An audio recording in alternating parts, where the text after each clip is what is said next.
کون کیسا ہے، کیا اور کیوں کر رہا ہے، ان سب سے آپ جتنا دور رہو گے اتنا ہی خوش رہو گے۔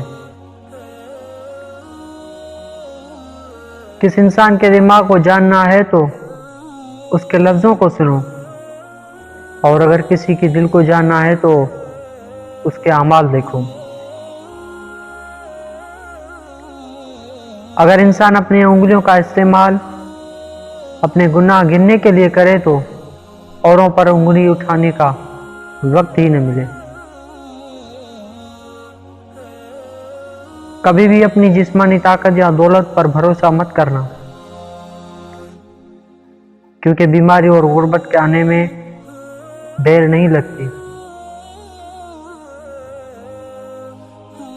قدر تو وہ ہوتی ہے جو کسی کے غیر موجودگی میں ہو، کسی کے جانے کے بعد جو ہو اس کو پچھتاوا کہتے ہیں۔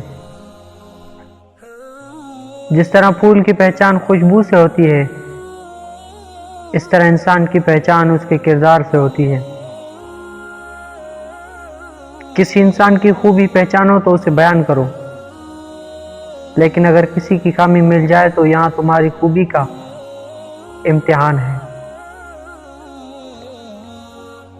آپ کی جیت یہ نہیں کہ آپ خود اچھے ہیں اور دوسرے برے ہیں، لیکن آپ کی جیت تب ہے جب برا انسان بھی آپ کا اخلاق اور احسان اچھا دیکھ کر اچھا بننے کا فیصلہ کرے۔ بہترین وراثت جو باپ اپنے بچوں کے لیے چھوڑتے ہیں وہ ادب ہوتی ہے، دولت نہیں۔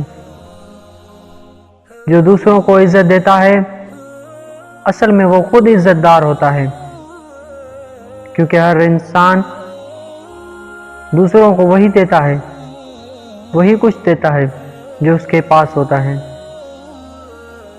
وقت، دوست اور رشتے انسان کو مفت میں ملتے ہیں، لیکن ان کی قیمت ان کے بچھڑ جانے کے بعد معلوم ہوتی ہے۔ کسی کو دھوکہ دے کر یہ مت سوچو کہ وہ کتنا بے وقوف تھا، بلکہ تم یہ سمجھو کہ اس کا تم پر کتنا یقین تھا۔